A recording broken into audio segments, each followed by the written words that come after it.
Hi viewers, welcome to our channel. ప్రస్తుతం మనతో పాటు ప్రముఖ పొలిటికల్ అనలిస్ట్ డాక్టర్ దుర్గా గారు ఉన్నారు. వారితో ఒకసారి మాట్లాడదాం. మేడం నమస్కారం. మేడం నమస్తే. మేడం ఏపీలో ఎలక్షన్స్ అయితే అయిపోయాయి. అయితే కొన్ని నియోజకవర్గాల్లో ఎవరు అభ్యర్థి గెలుస్తాడని చెప్పేసి భారీ ఎత్తున బెట్టింగ్స్ జరుగుతున్నాయి మేడం. ఒక్క ఆంధ్రప్రదేశ్లోనే కాదు, తెలంగాణలో, కర్ణాటకలో కూడా జరుగుతున్నాయంట. అందులో ముఖ్యంగా లోకేష్ గారి మంగళగిరి అండ్ ఉండి నియోజకవర్గం రఘురామకృష్ణరాజు గారిది, అండ్ షర్మిల కడప నియోజకవర్గం అంటున్నారు. మరి ఎవరు వీళ్ళు గెలుస్తారా లేదా అన్న దాని మీద చర్చ అయితే జరుగుతుంది. ఈ బెట్టింగ్స్ ఎంత మేరకు జరుగుతున్నాయి అంటారు మేడం? మీ ఒపీనియన్ వీటిపైన మొత్తం. మామూలుగా అయితే ఈసారి ఆంధ్రప్రదేశ్ ఎన్నికల్లో ఎవరి గురించి తీసుకున్నా కూడా ముఖ్యంగా ముఖ్య నేతలు ఎవరైతే ఉంటారో వాళ్ళందరి మీద బెట్టింగ్స్ నడుస్తున్నాయని ముందు నుంచి తెలుస్తుంది మనకి. ఎందుకంటే ఈసారి ఎన్నికలు చాలా ప్రత్యేకంగా ఉన్నాయి. గత ఎన్నికలతో పోలిస్తే 2019 అసలు జగన్మోహన్ రెడ్డి ఊహించలేదు అన్ని సీట్లు వస్తాయని కానీ తను సీఎం అవుతానని కానీ. ఈసారి ఆయన సీఎంగా నిలబెట్టుకోవడానికే కష్టపడుతున్నాడు. తెలుగుదేశం కూటమి వైపే ప్రజలు ఉన్నారు. అలాగే కూటమిలో కూడా జనసేన రావడం, పవన్ కళ్యాణ్ గారు తెలుగుదేశం కూటమి ముఖ్యంగా చంద్రబాబు నాయుడు గారితో కలవటం, తర్వాత బీజేపీ వచ్చి చేరటం. సో తెలుగుదేశం కూటమి వైపే అందరి చూపులు ఉన్నాయి. మీరు చెప్పినట్టుగా తెలంగాణ కావచ్చు, బెంగళూరు కావచ్చు, కర్ణాటక కావచ్చు, లేదంటే తమిళనాడు కావచ్చు, తెలుగు వాళ్ళు ఎక్కడైతే ఉన్నారో వాళ్ళందరి దృష్టి ఈసారి ఆంధ్రప్రదేశ్ మీదే ఉంది. ముఖ్యంగా ఇక్కడ కాదు, విదేశాల్లో ఇంకా ఎక్కువ ఉంది. మీరు చూస్తే కనుకైతే ఈసారి ఎట్టి పరిస్థితుల్లోనూ చంద్రబాబు నాయుడిని గెలిపించాలని అమెరికా లాంటి చోట నుంచి వివిధ దేశాల నుంచి జనాలు వచ్చారు. ఆ రావటం కూడా ఓటర్లు ఏ రకంగా అంటే ఒక కసితో వచ్చారు. వాళ్ళు కూడా బెట్టింగుల్లో పాల్గొంటున్నారు చెప్పాలంటే. ఒక ఈ 3 రాష్ట్రాలే కాదు, విదేశాల నుంచి వచ్చిన తెలుగు వాళ్ళు, విదేశాల్లో ఉన్న తెలుగు వాళ్ళు కూడా ఈసారి బెట్టింగులు చాలా పెద్ద ఎత్తున కాస్తున్నారు.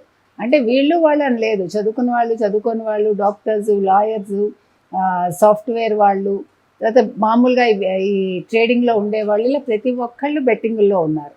అయితే మంగళగిరి ఎందుకంత ఇంపార్టెన్స్ అంటే, మంగళగిరిలో ఎట్టి పరిస్థితుల్లోనూ లోకేష్ను ఓడించాలని వైసీపీ శాయశక్తిలా ప్రయత్నించింది. ముఖ్యంగా జగన్మోహన్ రెడ్డి వై నాట్ 175 అన్నప్పుడు ఒక యాంకర్ అడిగిన దానికి ఈవెన్ ఈ 4 ప్లేసెస్ చెప్పాడు ఆయన. ఏది, ఒకటి లోకేష్ది మంగళగిరి, తర్వాత బాలకృష్ణ హిందూపురం, కుప్పం, తర్వాత పిఠాపురం పవన్ కళ్యాణ్. సో ఆ 4 కూడా గెలుస్తామన్నారు. కాబట్టి మంగళగిరిలో లోకేష్ గతంలో చాలా కష్టపడ్డారు, నెగ్గలేకపోయారు. కానీ ఇప్పుడేమో తనేంటో ప్రూవ్ చేసుకున్నాడు ఆయన. ఇప్పుడు నెగ్గడానికి కూడా అవకాశం చాలా ఎక్కువ ఉంది. అందుకని చాలా మటుకు ఆయన నెగ్గుతాడని బెట్టింగ్లు కట్టచ్చు. వైసీపీ వాళ్ళు నెగ్గడానికి కట్టినా మిగతా వాళ్ళు మాత్రం మిగతా రాష్ట్రాలు కావచ్చు, అంతర్జాతీయంగా కావచ్చు, లోకేష్ మీద బెట్టింగ్లు కట్టే అవకాశం ఉంది. అలాగే రఘురామకృష్ణరాజు గారి ప్రత్యేకత మనందరికీ తెలుసు.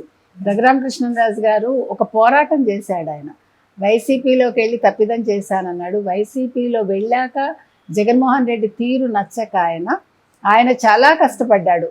5 ఏళ్ళు చెప్పాలంటే వైసీపీలో ఉండి, అంటే తనంతట తను రిజైన్ చేయకుండా ఆయన పంపించాలి అనే ఒక పట్టుదలతో ఉండి రచ్చబండ కార్యక్రమం ద్వారా వాళ్ళని ఎండగడుతూ వైసీపీ కార్యకలాపాలని అందులోనే ఉండి కొనసాగి, వాళ్ళు కూడా ఏం చేయలేక ఈయన బయటికి పంపించలేక ఆయన నానా ఇబ్బందులకి గురి చేశారు. మీకు తెలుసు.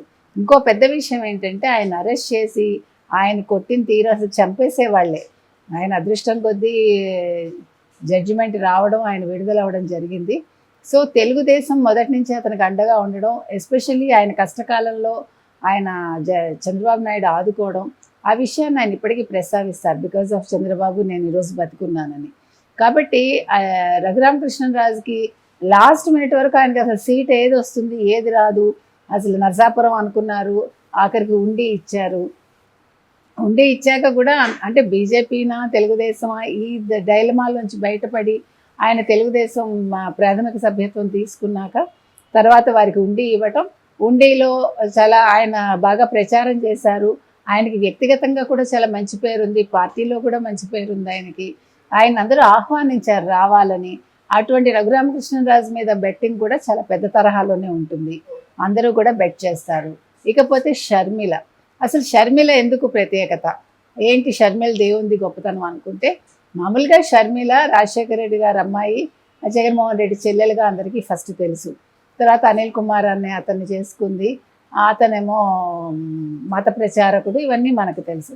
ఇవి కాకుండా జగన్మోహన్ రెడ్డి 16 నెలలు ఆయన జైల్లో ఉన్నప్పుడు ఆయన కోసం ఆవిడ కాళ్ళకి బలపాలు కట్టుకుని తిరిగి పాదయాత్ర చేసి అన్నగారిని గెలిపించాలి, అన్న సంధించిన బాణం షర్మిల అని ఆవిడ ప్రచారం వల్లే అసలు జగన్మోహన్ రెడ్డి ముఖ్యమంత్రి అయ్యాడు. అటువంటి షర్మిలని వాళ్ళు చాలా అన్సెర్మోనియస్గా భారతిరెడ్డి కావచ్చు, జగన్మోహన్ రెడ్డి కావచ్చు బయటికి పంపించటం, ఆ తర్వాత ఆవిడ తెలంగాణకు వచ్చి ఆవిడ భర్త ఇక్కడ వాడు కావడంతో తెలంగాణలో పార్టీ పెట్టడం, తెలంగాణ బిడ్డని నేను తెలంగాణ కోడలని చెప్పటం ఆవిడ కొనసాగటం జరిగింది. అయితే ఎప్పుడైతే కాంగ్రెస్లో ఇక్కడ కాంగ్రెస్ నిల్చున్నప్పుడు నేను సపోర్ట్ చేస్తాను, నేను ఎన్నికల్లో నిల్చోనని కాంగ్రెస్కి సపోర్ట్ చేశారు.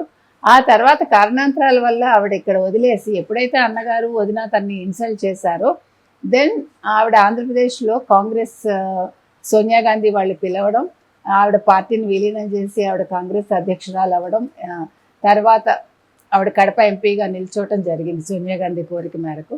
సరే ఏది ఏమైనా కూడా ముఖ్యంగా ఆవిడ నిల్చోవటానికి అవినాష్ రెడ్డి అన్న వ్యక్తి కారణం.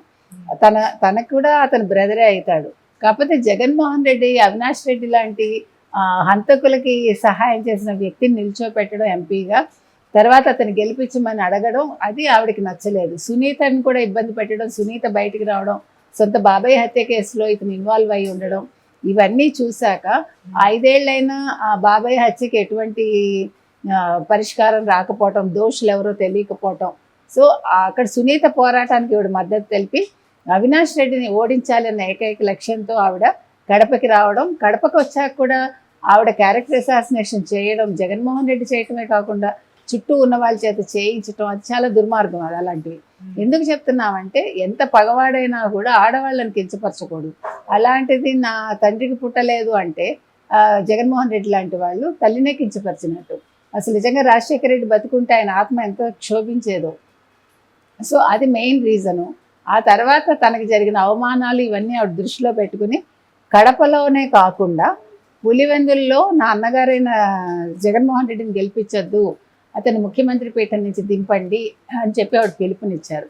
కాబట్టి ఈరోజు ఒక జగన్మోహన్ రెడ్డి చెల్లెలిగా, ముఖ్యంగా రాజశేఖర రెడ్డి కూతురుగా, రాజశేఖర రెడ్డి వారసురాలిగా, ఈవెన్ విజయమ్మ గారు కూడా ప్రకటించారు అమెరికా నుంచి.